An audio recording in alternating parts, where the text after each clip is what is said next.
Coming to you from the NBC Tower in downtown Chicago, AEW had Rage in the Cage in Atlanta.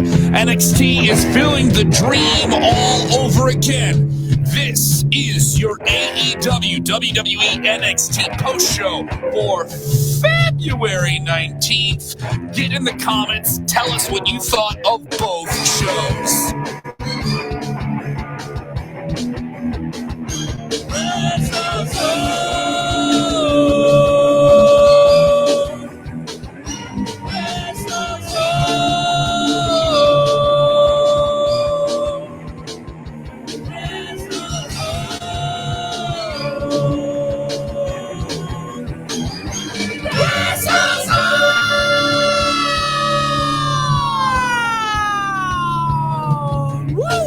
What's going on? Another fantastic night of wrestling on a Wednesday.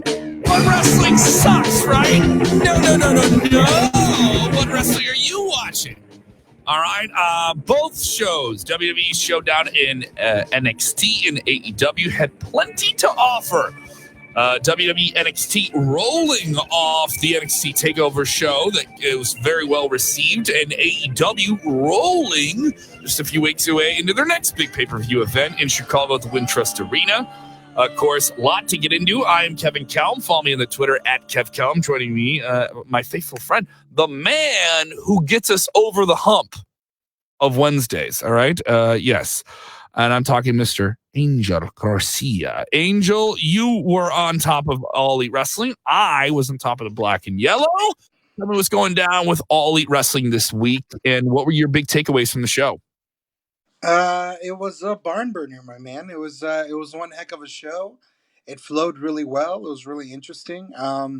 Couple key things they came out of the show is they learned how to use picture-in-picture very effectively, which is really cool. That's something they've been great about recently. Yeah. A couple key things that happened. Of course, opening matchup was the big tag team battle royal to determine the number one contender. That was amazing. That was super fun.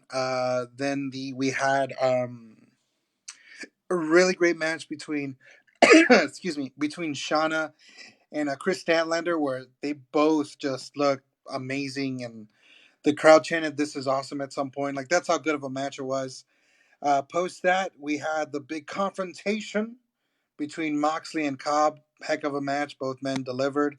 Jericho came out. His music hit. Everybody sang along, of course. That was super fun. I think they're just doing that because I think they know people sing along. But he did the classic, like, I have a ticket, and all three of them had tickets. And then, of course, I have a ticket. I'm allowed a ticket. I have one. And the best part was, like, Moxley ended up winning by roll up, like a small package against Jeff Cobb, who destroyed him basically the entire match. And then, of course, Inner Circle gets in, does the beat him up. The whole building blacks out. And then Darby Allin music starts hitting, and everybody, gigantic pop. Darby Allin comes back out, lays in the heavy shots and so on, and then the good guys are victorious. Dustin had come out earlier to try to help, but that didn't work out. And soon after that was a picture-in-picture situation that they do, and Darby, guess knowing that it was picture-in-picture, does this whole Love Actually thing, where he has a bunch of these like giant. He's been. I believe he's been doing this on AEW Dark for a while. Yeah. And so he's like flipping through them, and he's like, "I'm gonna destroy the Inner Circle," and blah blah blah. And it was great. Ended with the classic Sammy line of like, "Don't worry, I'm gonna hit you up," which is fun. And then after that, big tag team match, which had the best joke of the night, I think, because as you know, on the wrestlers they'll put like a little something about them above their entrance title. You know what I'm talking about?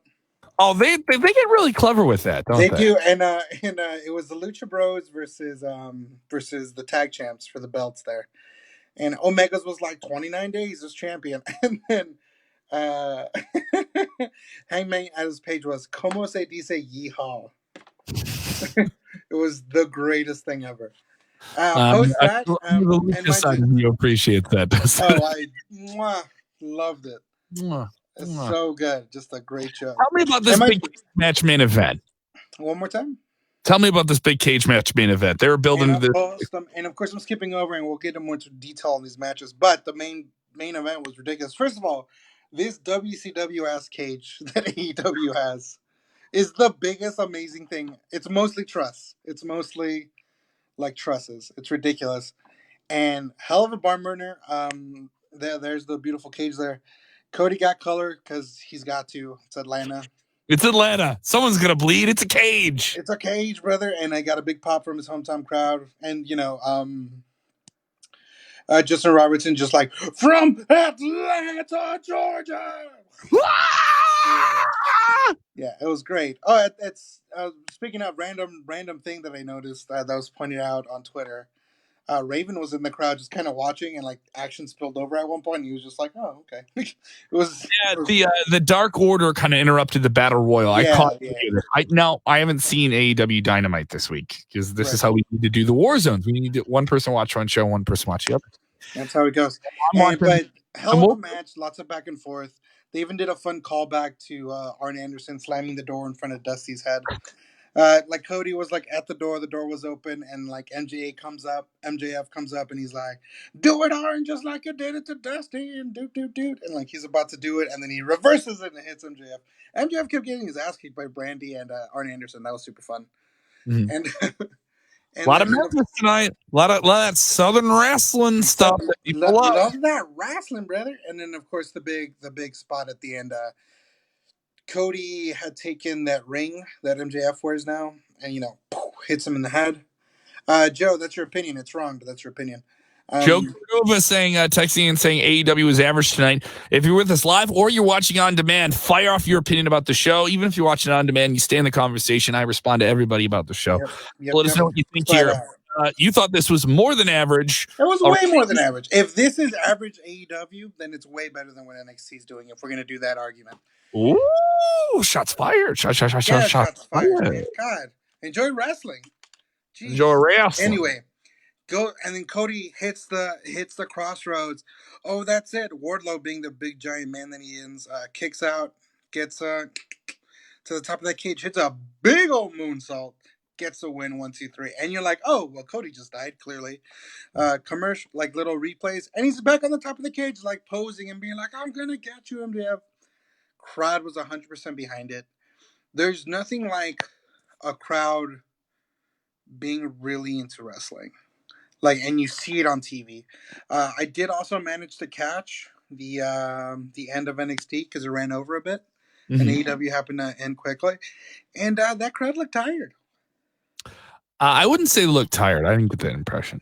I got the impression they're like, oh yeah, okay. Versus AEW's, I was like, jumped off. I guess it was just more exciting. Do you think this is one of those weeks where, mind you, AEW's running an arena. The numbers we're hearing, by the way, that the AEW venue tonight in Atlanta, a hotbed for wrestling, was not sold out. The building was about a third full. But you're looking at 4,000 or 5,000 people there then. Yeah, the bottom bowl was filled for sure. Yeah. So it looked like that, and it was shot that way too. Now you can see pictures on social media. You can kind of get an idea of it, but that's a hot crowd. Now AEW plays off the tight room, 400 or 500 people right on top of the ring.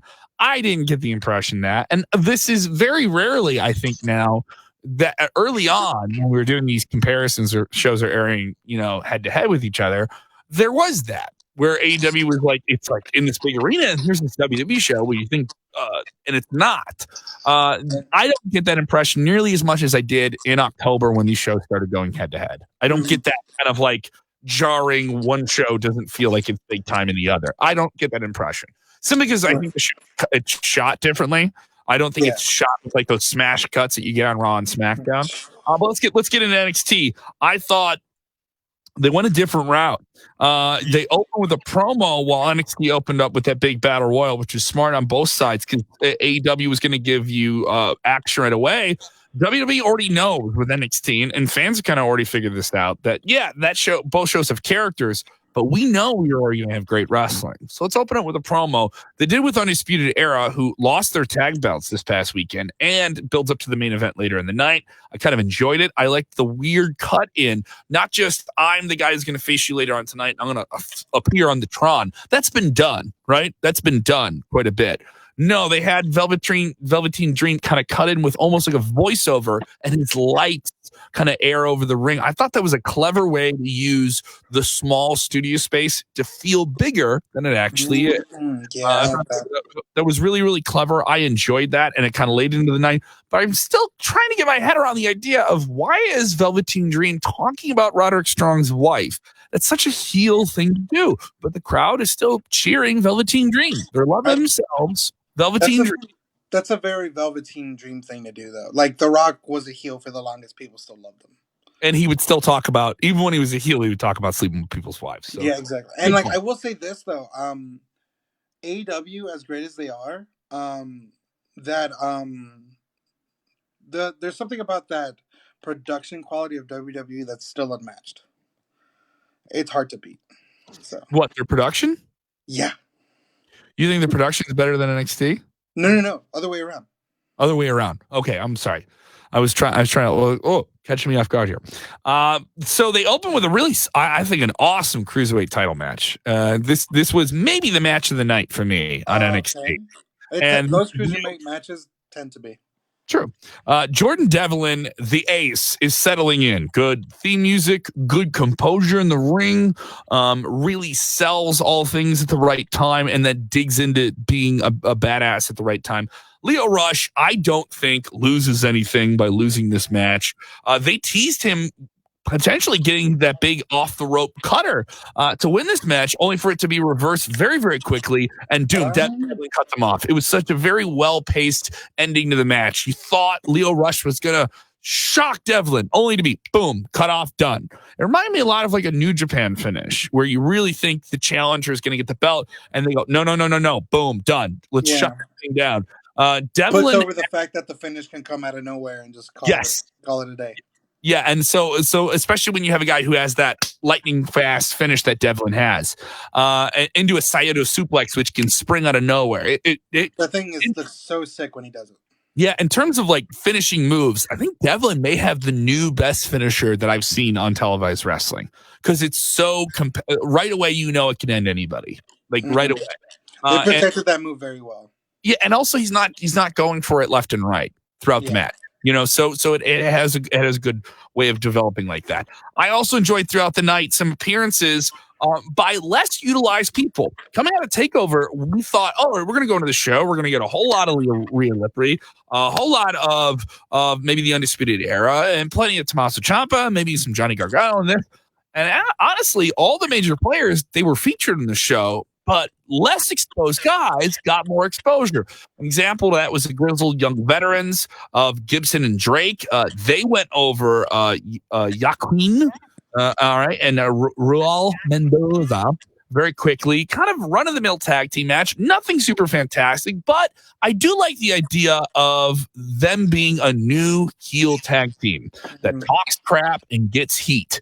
I think you have a lot of cool heels on both shows. This week was a big night for tag team development, I would say. Yes. On both shows. On both shows.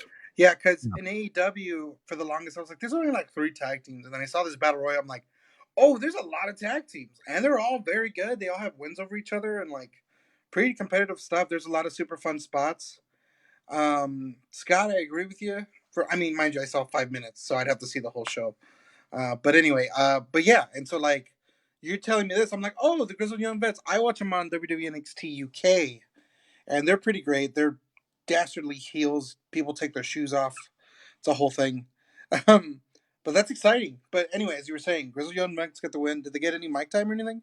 Yes, they cut a promo afterwards, and they laid into those promos are ridiculous in the best way. They laid into the neck beards of the crowd, and they also made fun of Yanks. Yanks. So you have new tag team, heel tag team. Now, mind you, we saw them in the Dusty Cup, but really, this is saying, hey, they're going to be in NXT for a while. They're not just going to.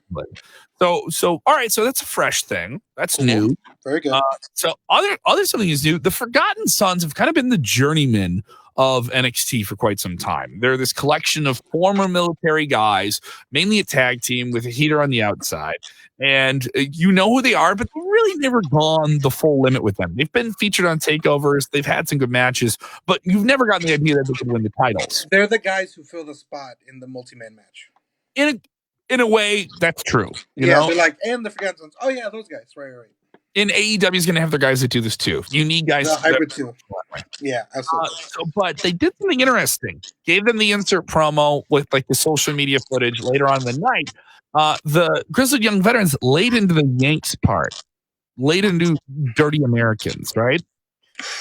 Later on in the night, Forgotten Sons, sons of military families, right? Former military vets say, hey, we show them what the brave is all about. You know, home of the brave. We're gonna beat that India. I was like, That's a oh, fun face turn.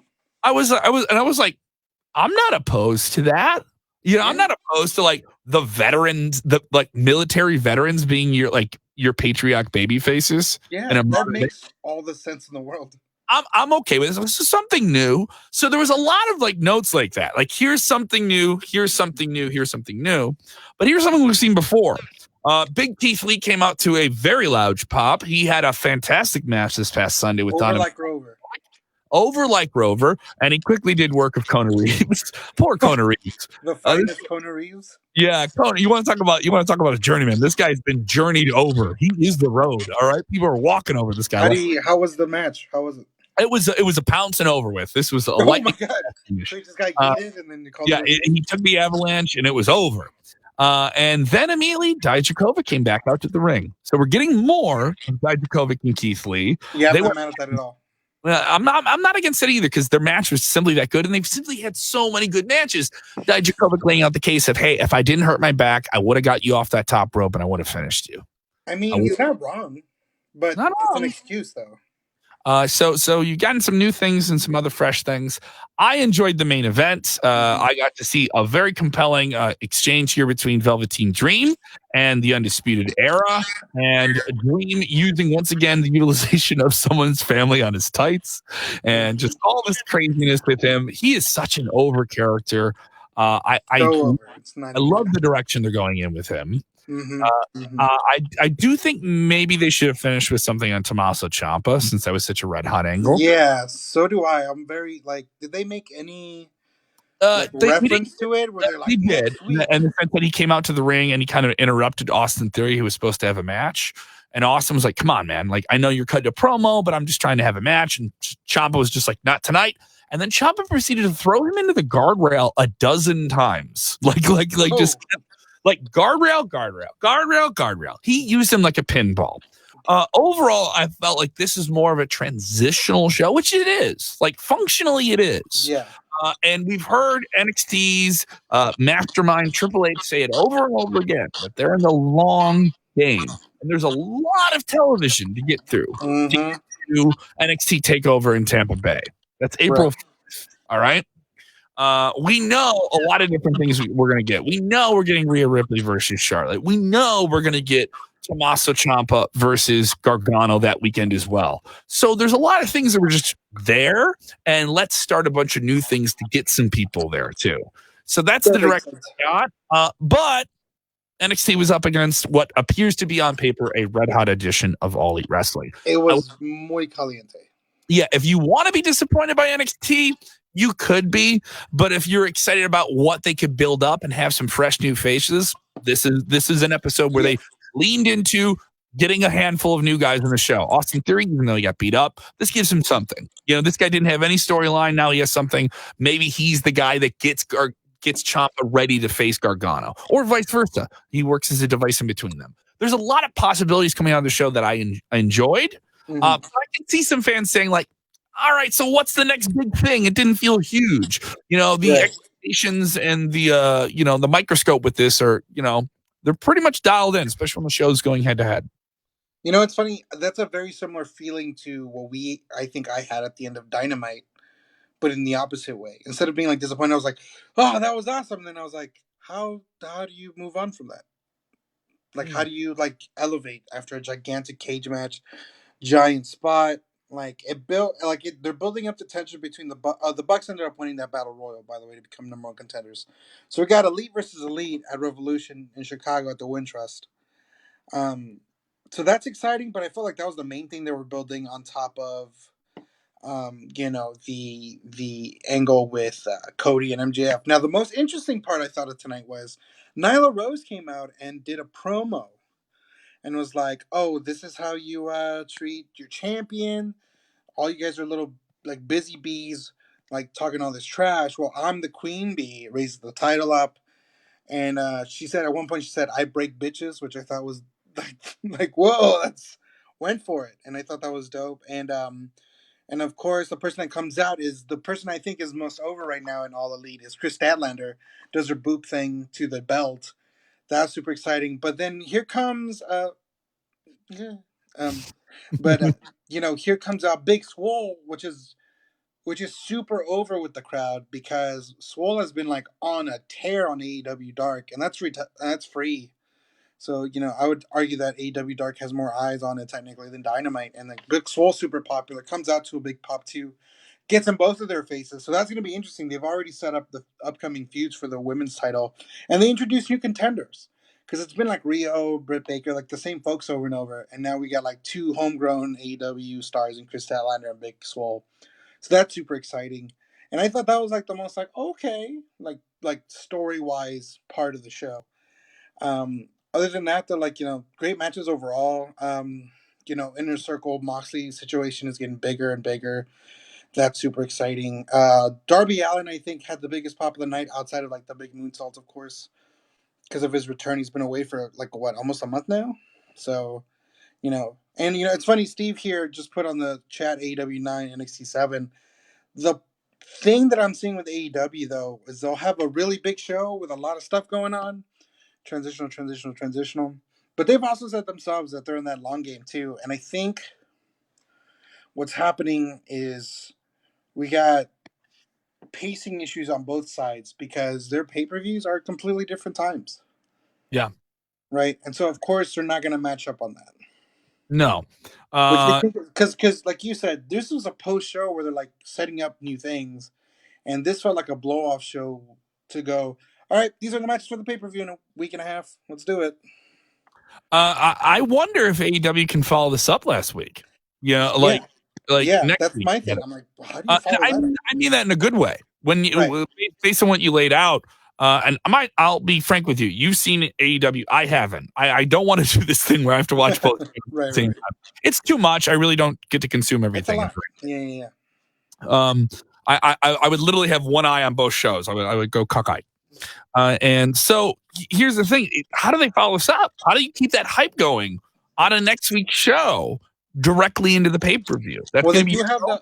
They do have that hype up with the weigh-in that they do. They got a big weigh-in with Moxley and Jericho. That's what AEW likes to do. They like to do weigh-ins instead of contract signings before the big match, which is fun. And I think that's the main thing. I mean, they have a lot of angles to build up. They have the tag match angle, which has been weird because because Kenny Omega and Hangman, their whole thing has been like there's miscommunication a lot in their matches, but every time they wrestle together, they're less and less and less. Yeah. And this was like, oh, they're communication. and this last match, they're like, oh, they're in sync now. This is awesome. There was only like one mess up, and even then, it wasn't catastrophic. And stuff like that. So they're building like that tag team up really well. And the main thing, so they got that to build off of, and of course, como se dice, alcoholic with Hangman Page, which is interesting. But now you got other stars in the show that are like, where do they go, right? Like Britt Baker was on commentary for Chris Statlander versus Shauna, which was cool, and like she played the heel up. But in my head, I'm like, okay, but where does that put Britt Baker in the women's division? Where does you having fun there? I mean that they got to keep everybody on television. So putting Right.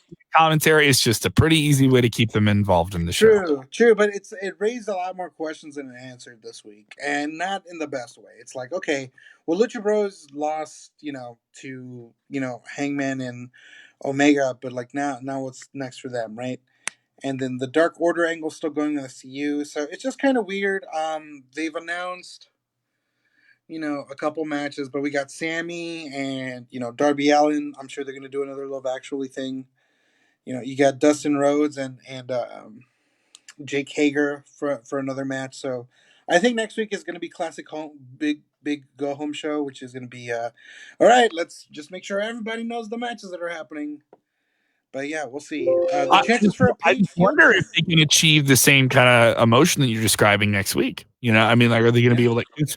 The cage match going right into this pay per view would have been awesome. That would have been. Yeah, I think that would have been the big and Cody's he's got his eyes on But MJF. if they give MJF the promo, if they get to be able to cut a great promo, it'd be fun. Yeah, I think that's the main thing.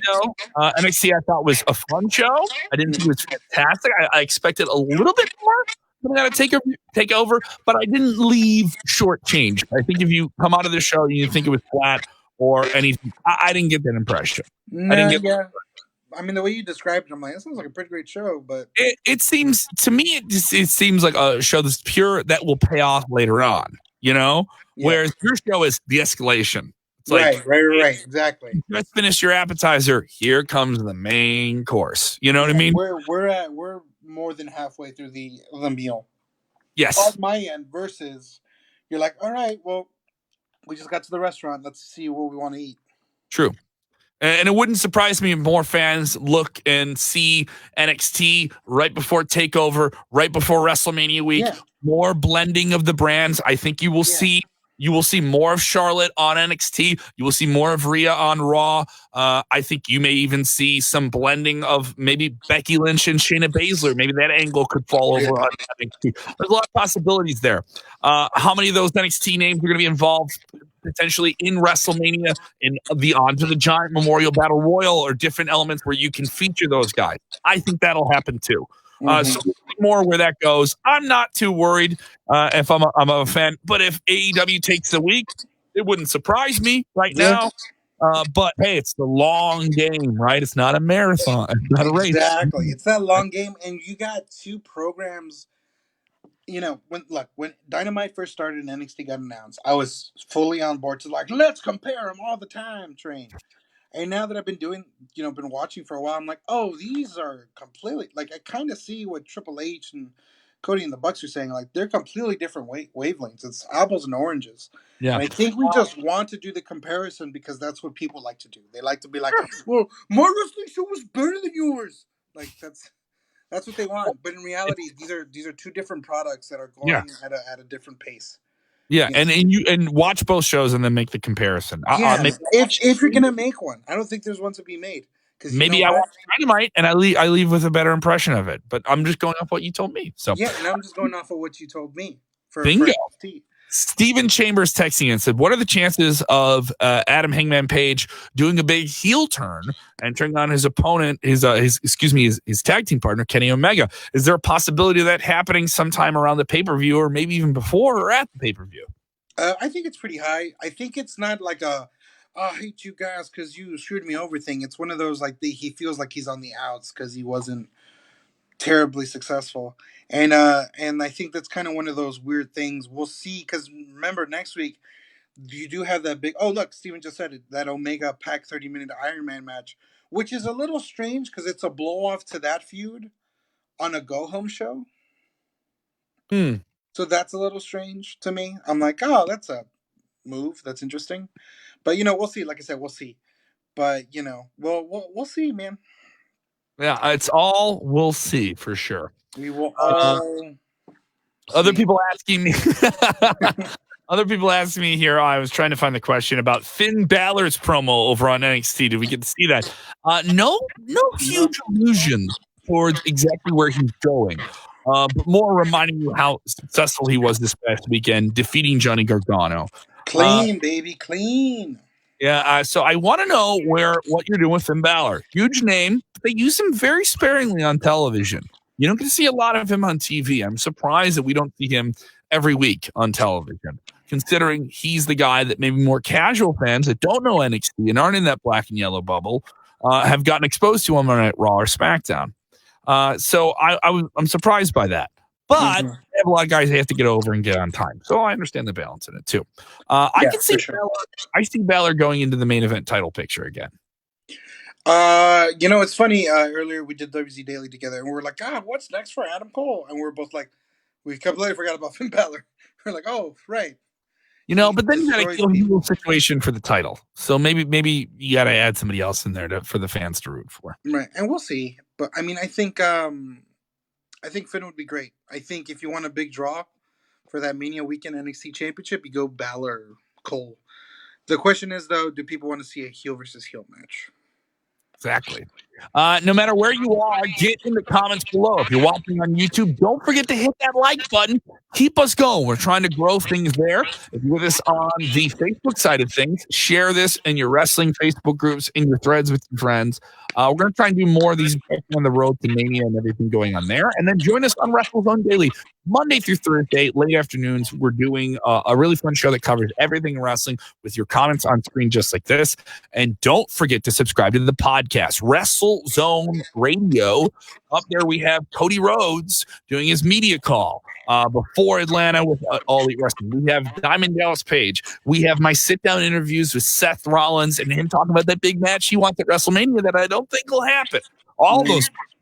Go subscribe now. WrestleZone Radio. It's available on iHeartRadio, TuneIn, all the different apps, to iTunes. No matter what you got, go search WrestleZone Radio. You get the WZ Dailies, all those bonus interviews, and so much more. A lot of free content, no paywall. It's all for free. And we got all at one place. The source, the one true standalone. All right? WrestleZone.